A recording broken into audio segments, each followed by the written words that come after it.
So after Wildcat, you and I, Mm-hmm. we went to the Paul Heyman show And unfortunately, Mark came with us. Mark. Yeah. You know, I love him to death. But and we'll get into this in a second. But yeah, there were some challenging moments in that show. First off, Paul Heyman, he does his show, and the way he started it, Jim Ross came out. Yes. And he kind of introduced Paul Heyman and everything, and that was kind of neat seeing JR. And JR didn't stay on the stage too long. And then Paul Heyman comes out, and really the whole thing was kind of question and answer. He said, the only thing I'm not going to talk about, ask me anything, just don't bring up my children, which is understandable.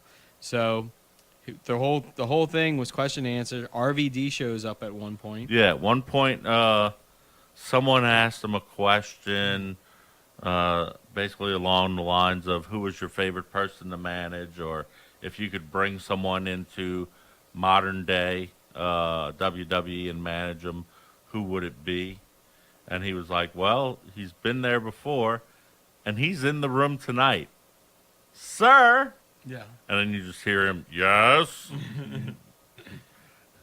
Yeah, and then Rob Van Dam goes on the stage, and he actually, I kind of feel like he stayed on there maybe 5 minutes too long, but Rob Van Dam was cool, talking about everything and very honest. Yeah. With everything he said. And then I'm thinking about how cool it is, last minute thing that we went to this show, and then it happens. Then it happened, yeah. So at some point, someone asked him a question about how he met or how he came to be Brock's manager. Right. And he said, well, initially the storyline was that I was going to manage Chris Benoit. Right. Well, every single time that he proceeded to say Chris Benoit during this little story, I guess. Right. Mark would pretty audibly mumble, my boy. He would look to me, it's the way we were sitting. It was me at the very end. It was Pickle. It was Mark. And it was our friend Daniel. And then there was our British friend. Our British friend that we met in line. That we had been talking with. And he was really nice. And he came all the way to London by himself. Well, we're every time he's looking, Mark is looking at me and saying, my boy. I didn't think it was too loud. But we're very close to the stage. Yeah, I mean, we were only 10 rows back, maybe 15 rows. I mean, yeah, 10. Mark asked a question prior to that related to the ECW event at the Joe Brown Park or whatever. Yeah, Joe Brown Arena. This was like in 98 or something. Yeah. Yeah. So he has a question. So everybody already knew like what Mark looked like and everything. Well, anyway, after the fourth, my boy, Paul Heyman stops and goes into promo mode. Yeah. Who is saying my boy? And Mark raises his hand. And then he just goes off on a good 5-minute tirade, I'd say. Right. And you know that feeling like when like everything gets warm in your body, like that oh shit moment? Yeah. That's what I got, and he wasn't even yelling at me. Yeah. And literally when he said, who is saying my boy? I started crouching in my seat, like trying to get away.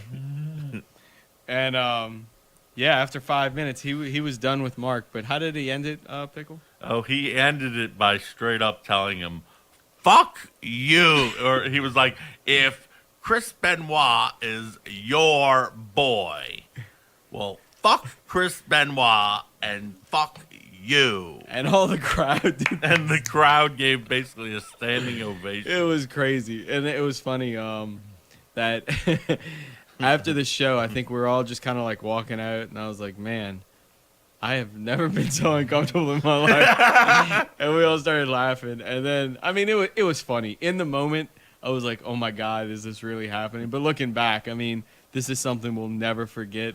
So I'm glad Mark was there, and I'm glad it happened. And it was just like a funny thing. But for him, I'd say the second greatest manager of all time, Paul Heyman, behind Bobby Heenan. Yes. To curse out Mark for 5 minins, I mean, that's great. And there were even people on Twitter the next day talking Yeah, that about were like, wow, you really put Benoit's boy in place. Right. That Benoit guy is what one of them said, which is, I mean, that's crazy. But yeah, so it was a fun show. I'm glad we were there. Yeah, it was a fun, and afterwards we even went down to Bourbon Street. Yeah. And last year you were very successful with meeting several wrestlers along the way. Right. How successful were we this time? Yeah. Not successful at all. The only We- person we saw before we even walked on the Bourbon, like we were like crossing the street to get on the Bourbon, we see Tommy Dreamer, and we're like, Tommy, and he just like waved and wanted to go home. And other than that, we made our quick walk, and we did not see a wrestler. Yeah. And, I mean, we didn't just, like, walk a block onto Bourbon. We walked all the way down to Oz. Right, yeah. We're partying at Oz, and we didn't see anybody. Well, we were looking also for, like, to see if Darren Young and Pat Patterson were partying. Yeah, anybody. We I mean, wanted to see yeah. any kind of wrestler we could, but yeah. So, the next day was Friday. We tried to go see The Miz. Right. Miz was doing a live appearance at a cricket store on the West Bank. Mm-hmm.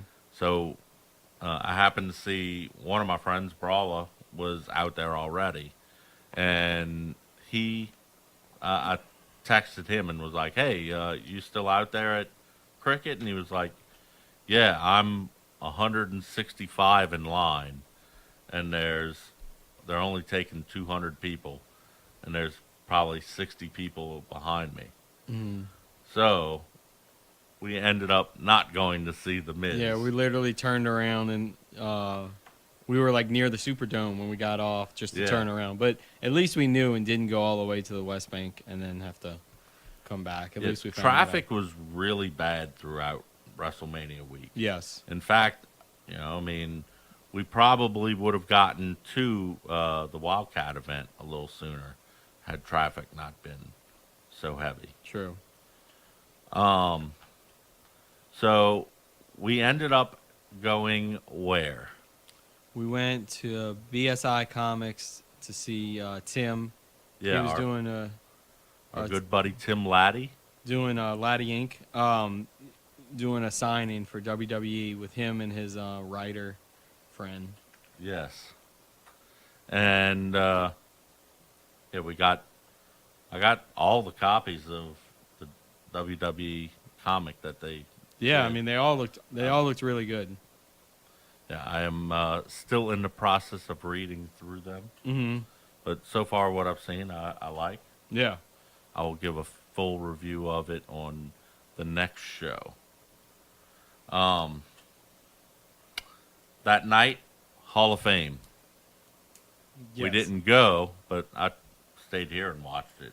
Actually, everyone that we talked to who did go was just like, man, or people even made comments at like something to wrestling. I know we'll get into all that, but it was just like saying how bad the Hall of Fame was, like if you went to that show. Like I guess it's cool, watching it at home because you can get up, you can go to the bathroom, you have all your food like right in front of you if you want to eat. But like just a show like that where it's just like dragging on, it can be a bit much. Yeah, I was about 30 minutes behind on it, and I was watching it felt like, until about 11:15. Yeah. You see, I didn't even watch it that day, and I kind of like would break it up in segments. Like I just finished it today.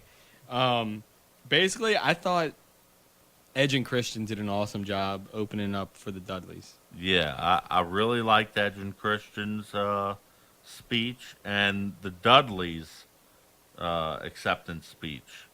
I thought that Kid Rock, while his was short, he was very insightful. Yes.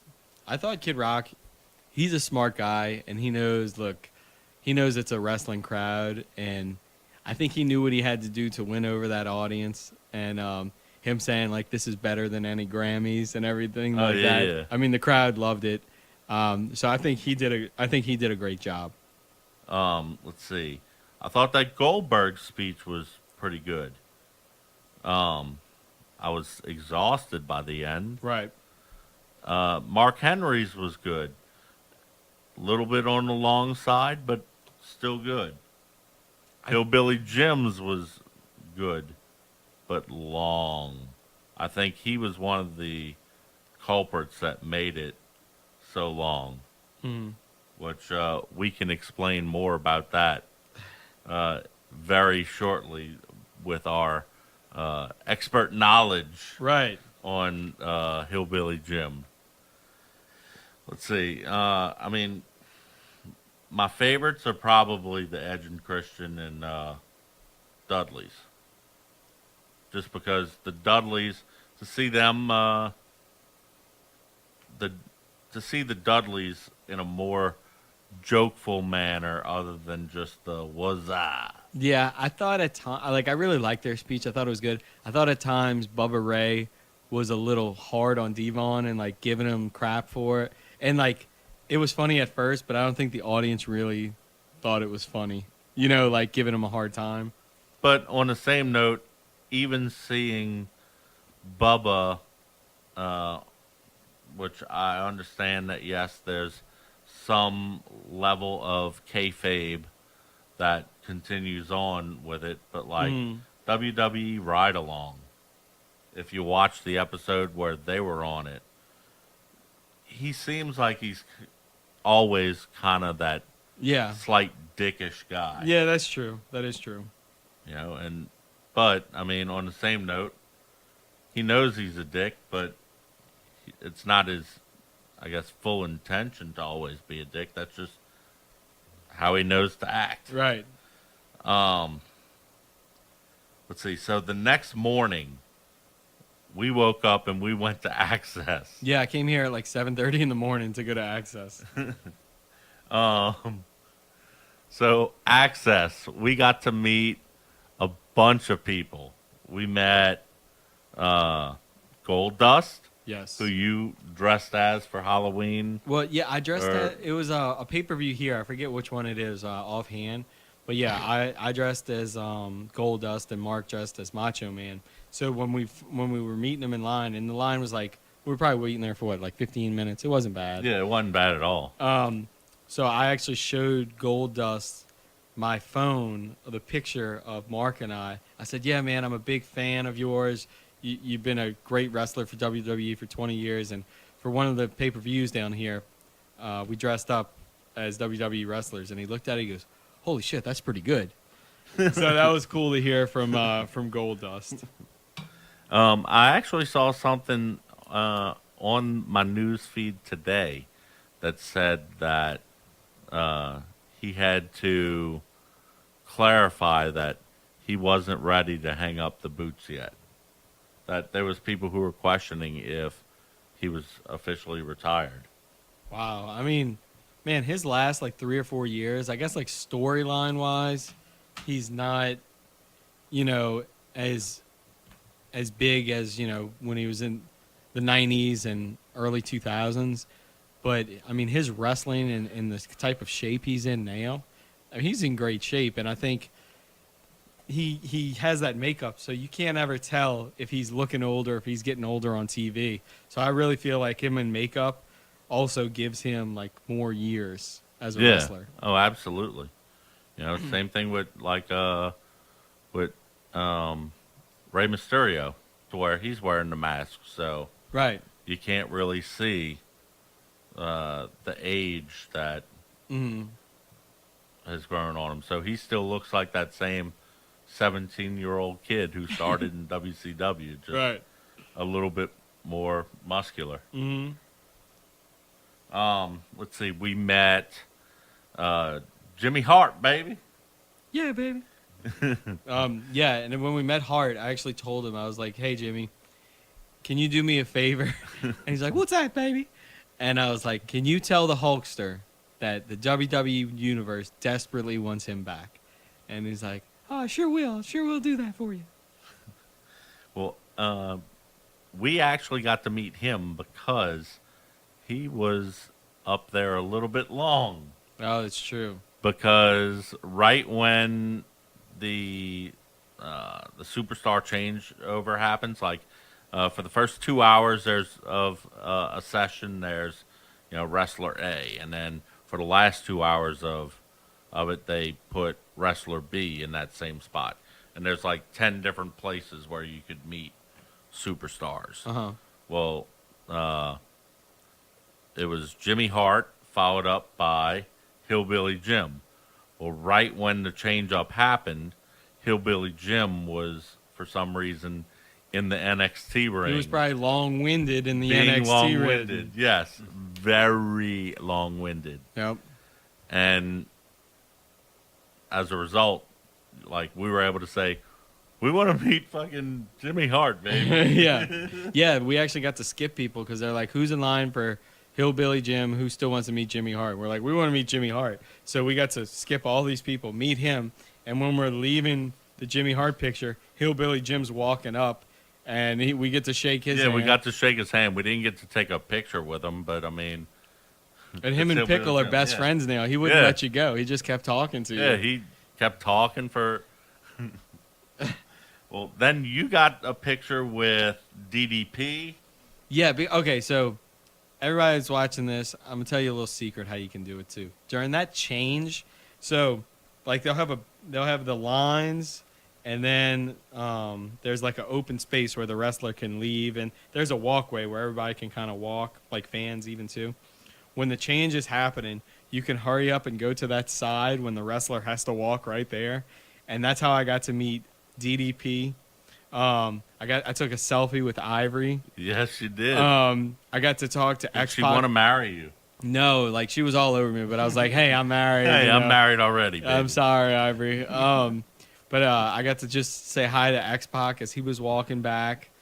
Yeah, so we actually, this is what I'll say. So I went to the WrestleMania 25 Axxess, and I feel like they've improved Axxess tremendously over the years because there were a lot of different wrestlers that you could meet at this one. It wasn't just like 5 different wrestlers, and then the lines were like obnoxious. They had a lot of selections. There was so many different ones that you could meet at this one, even compared to 30. Like at 30 Axxess, I feel like we spent 3/4 of the time waiting in line to meet different people. Yeah, so I think it was a lot of fun. Oh, I forgot to tell you this. So when I was walking out, not like this is a huge deal, but when I was walking out, Tom Phillips, the SmackDown announcer, he was walking by. I was like, Tom Phillips, how you doing? He's like, hey, how are you? And I just shook his hand and kept walking. But I thought Axxess had a lot of cool exhibits. I thought all the like action figures, that was a cool thing. Action figure thing set up, that was real neat. I liked seeing the Elimination Chamber. The only problem with it was seeing Baron Corbin standing in it. Right, so we saw the Elimination Chamber, we saw Corbin, and we said, let's go the other way. But, yeah, we got to meet the Armstrong family, which was neat. I mean, it was cool to really meet Road Dogg. That's kind of why we stayed in line. Well, it also seemed like there was a lot more memorabilia stuff spread about throughout Axxess. Like last time they only had like a very small wing, which was the Hall of Fame. It was probably similar to size to what we saw. Yeah. We went through, it was like where all the giant statues are. There was like the 10 different statues or whatever that they've declared, where it's like Flair, Warrior, Andre the Giant, Dusty Rhodes, Bruno Sammartino, maybe a Hulk Hogan or something like that. I don't know if they had a Hogan one, but I mean, I think you pretty much named all the ones that they had, And then they had another section where it was just like memorabilia specific to the guys who went into the Hall of Fame. Yeah. This year. and then there was like a women's revolution section. Mm-hmm. Well, besides that, like while you were waiting in line, there was, the coffin from, Over the Edge 2003, or Right. a trash can that was used at, December to remember '97, or something of that nature, to where it was just random memorabilia from all kinds of events everywhere. Yeah. So that was cool to see it more than just in like this little, 20 square foot room. Mm-hmm. The NXT matches going on there. Yeah. They had, I think, 3 different tournaments going on. Yeah, there was a lot of stuff going on throughout the whole event that we were there. So I'm glad we went. Yeah, I had a good time at it. Following that, we went to Something to Wrestle Yes. at the House of Blues. I have to say that is probably my favorite event out of the entire. Really, and that was the first thing we bought tickets for. When Yeah. you think about it, with the whole weekend, and we tried to get more people to come. They didn't want to go, and I kind of feel like they missed out. Like that was a lot of fun. Yeah, Something to Wrestle. That's a show that it's a podcast, and I think we might have said it before. Bruce Pritchard, who's Vince McMahon's right hand man, he kind of helped with creative, and they'll just go through a certain topic. Like, hey, this week we're going to talk about Shawn Michaels, but it's not just Shawn Michaels. They start talking about all kind of different all the things. feuds that he had through the years, Right. and things related to Shawn Michaels, or they may just pick, like, as we were saying, like On the Edge '99. Right, and just go through a pay-per-view, and you're like, maybe, I don't know. But the way they break it down and say, well, we actually wanted to do this match, or we were going to do this, or this wrestler had a problem doing it. Like, it's cool to get that inside story. So this is a podcast that actually just got picked up by the WWE Network that premieres tonight. But so it's their live show, and they had a lot of different guests at the live show. Yeah, they had Hornswoggle, who opened up the show with like a 10-minute stand-up routine. Yeah, which was better than we thought it was going to be. Yeah, I thought it was just going to be like terrible dad jokes, and then be like, "Here's Bruce." Right. And then we we even started, he was saying how he's old now and he can't wrestle anymore. And we started a "You Still Got It" chant. And he actually acknowledged us, and he's like, y'all are crazy. I don't have it anymore. Or he made some kind of joke, but it was funny that we started that chant. Let's see. So there was Hornswoggle, there was Pat Patterson, there was Jerry Briscoe, there was JBL, there was Jonathan Coachman, there was the Hurricane, Eric Bischoff, Sean Mooney, Jeff Jarrett. Animal? Oh, yeah, Animal's there too. Yep. Is he the one who's still around? Yeah, yes. That's the one. Yeah. And he's apparently got a podcast. What a Rush. Yeah, I think, and I think Bischoff's starting a new podcast. Yeah, he's with starting Conrad. one called like 83 Weeks. Mm-hmm. And all it is just talking about the 83 weeks that he was. I think it's the 83 weeks that Nitro was on top Yeah. in the Monday Night Wars. I think that could be interesting. I thought Pat Patterson's singing was just incredible. Dude, to see him singing My Way. Yeah, like, I mean, it was so good. JBL is a friggin' maniac. Like, just, I mean, he seemed like so like, oh my God, just antsy and stuff. And then he's telling the fans, well, and guess what? Don't do drugs. Oh, you know what? I don't care. Do drugs. Yeah. And then he did started at least 10 drugs chains. Yeah, and everybody just say drugs. Drugs. It was incredible. After the show, we got to meet Bruce Pritchard. We took a picture with him. We did, and we got to meet Conrad. Yeah, Conrad. Did you think they were nice? Yeah, I thought that they were both super appreciative of us coming to the show. Mm-hmm. And they didn't just seem to be like, oh, let me smile and grin and make it, and then just turn around and be like fucking brats. Right. And actually, after the show, we went to the bar next door to House of Blues just to meet up with some friends. And Conrad actually walked in Yeah. there with his family.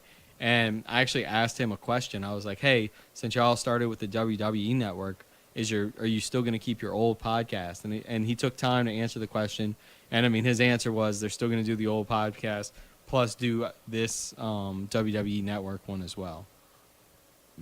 Well, he also kind of mentioned that with that show, they're going to be able to go back and hit some of the topics that they may have hurried through. Like when they first started, they were only doing like hour and 15-minute episodes. Right. And that's kind of not a lot of time to talk about Hulk Hogan or Dusty Rhodes. You know what I Right, mean? yeah.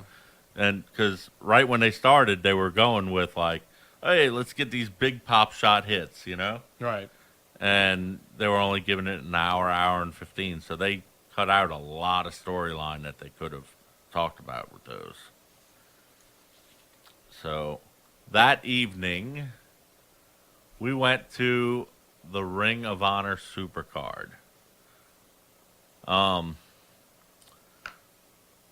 The highlight match, in my opinion, it's going to be the Omega Cody match. Yeah.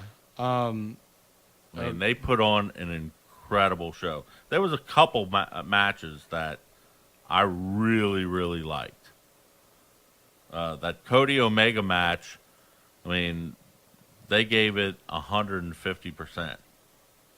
It kind of just shows, man, that when Cody Rhodes is the real deal. Just the way he moves in the ring, it's hard to explain, but just like everything kind of means something in the ring with him. He's improved. I don't know if he's improved or WWE just wasn't using him right, or maybe it's a little of both. I think it's a little bit of both. You know, I mean that.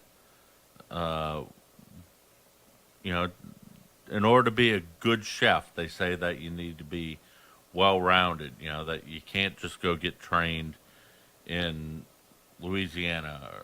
You know, they make you go to New York or to France or someplace else to get that full, well-rounded idea.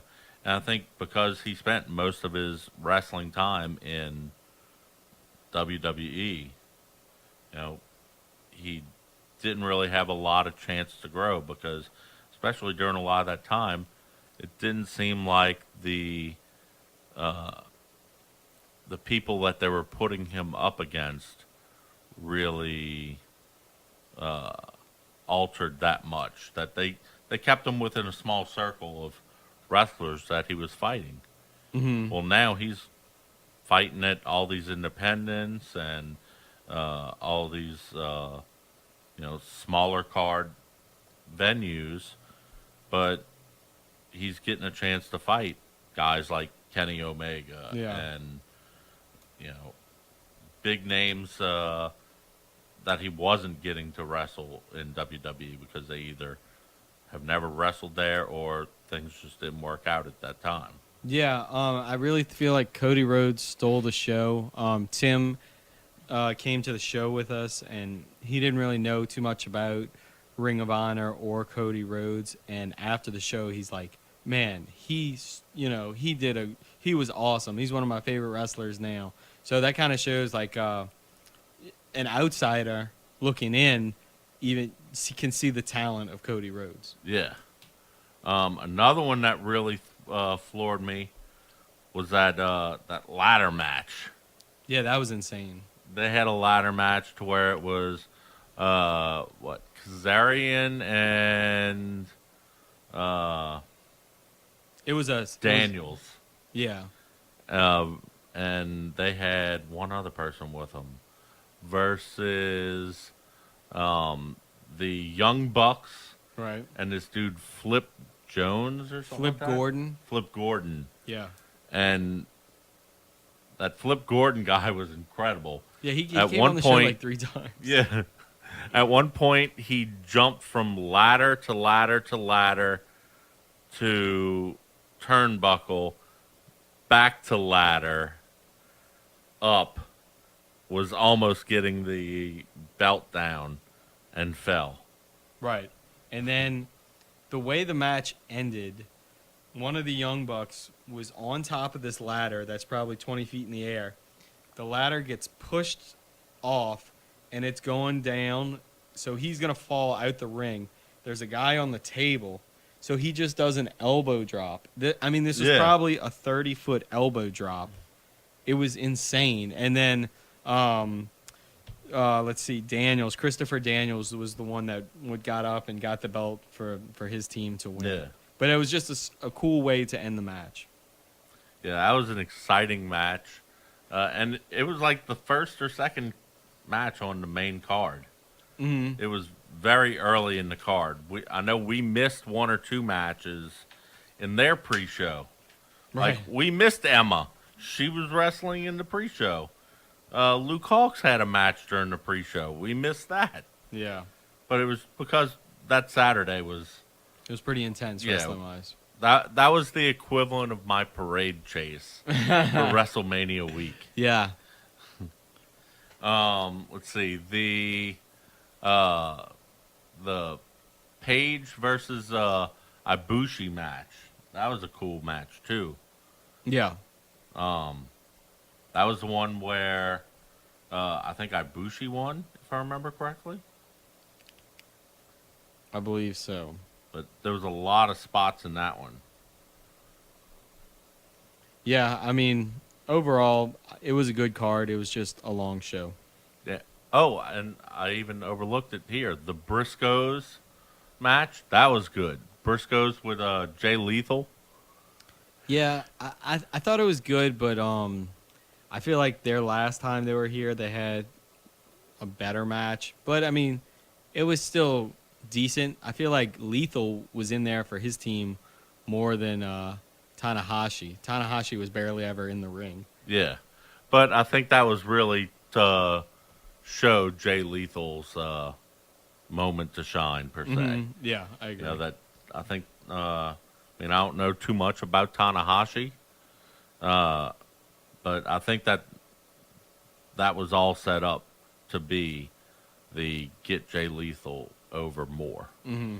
And, he's put on some great matches, and even back in TNA, he had some great matches. Yeah. So I'd like to see him in WWE eventually. But yeah, that event was a little long, to where we left before the Dalton Castle match even happened. Yeah, I'm almost embarrassed to say that as a wrestling fan. Yeah. But at that point, we were so exhausted from a full day, mm-hmm. and then the ride that Cody and Kenny took us on, because that was like a 40-minute match. Yeah. And by that time, one of our friends was passed out in his seat from drinking, so it was time to go. But when we left, there was actually a lot of people leaving. Yeah, it was hard to stand up against that Cody Omega match. It was real hard to compete against that one. Yeah, I'd definitely be interested to go to the Ring of Honor event again next time that one is here. Oh, definitely. One other thing that I have on my notes related to it, the hamburger segment. Yeah. Cheeseburger, I'm sorry. Yeah, cheeseburger. That Cheeseburger was supposed to have like an unannounced match, and his partner got jumped. Mm-hmm. So then he called out Bully Ray to be his partner. Right. And then Bully Ray, I don't know if this is going to be long-term story, but Bully Ray had a serious heel turn. Mm-hmm. Everybody was cheering for him, like, join him, and he ended up essentially power bombing him down, and then mm-hmm. telling him, who the fuck do you think you are? And proceeded to say that people like him and Joey Ryan and all these wrestlers that have, I guess, goofy gimmicks are the reason why wrestling is dead. Yeah, it was a good segment. Let's see. So let's take a little 3-minute break and Okay. come back, and we'll talk about NXT Takeover, and then we'll get into WrestleMania and the other WWE news. Sounds good. All right, so NXT Takeover. It sounds like I'm the only one who really got to watch it. NXT Takeover, I was really impressed with. And even from what I heard from people who went to the show, they left super wowed like we did from Ring of Honor because it was going on at the exact same time. Mm-hmm. For starters, the North American Championship ladder match, which, if I remember correctly, it opens up the show. And that match was awesome. It was like a 6-man ladder match. And Cage won that one in the long run. That was Adam Cole? I'm sorry, Yeah. Cole. Adam Cole, baby. Yeah, he won, and it was EC3, Killian Dane, Lars Sullivan, Ricochet, and Velveteen Dream. Which Velveteen Dream, I'm hearing talk, may be coming to the main roster. And it wouldn't surprise me if once everything settles with the superstar shakedown that they just did, Mm-hmm. that it wouldn't surprise me if we see Adam Cole show up with that North American Championship and at least do a match or two here and there on Raw or SmackDown or even a pay-per-view. Another one that was really cool, the Undisputed Era versus Authors of Pain and Pete Dunne and Roderick Strong. In the end, that one, Pete Dunne and Roderick Strong won.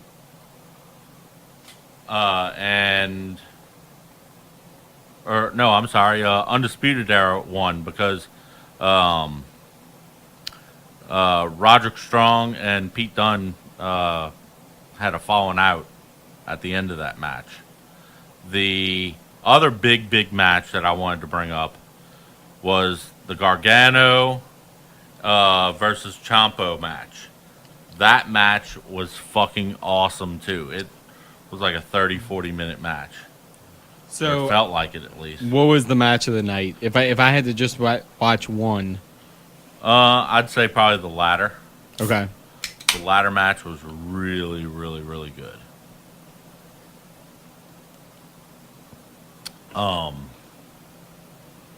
Yeah, I'd recommend going back and watching it.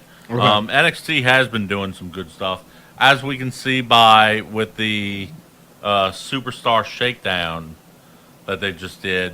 That we had like 6 or 7 people. It feels like that came over, and we'll talk about that in a little bit because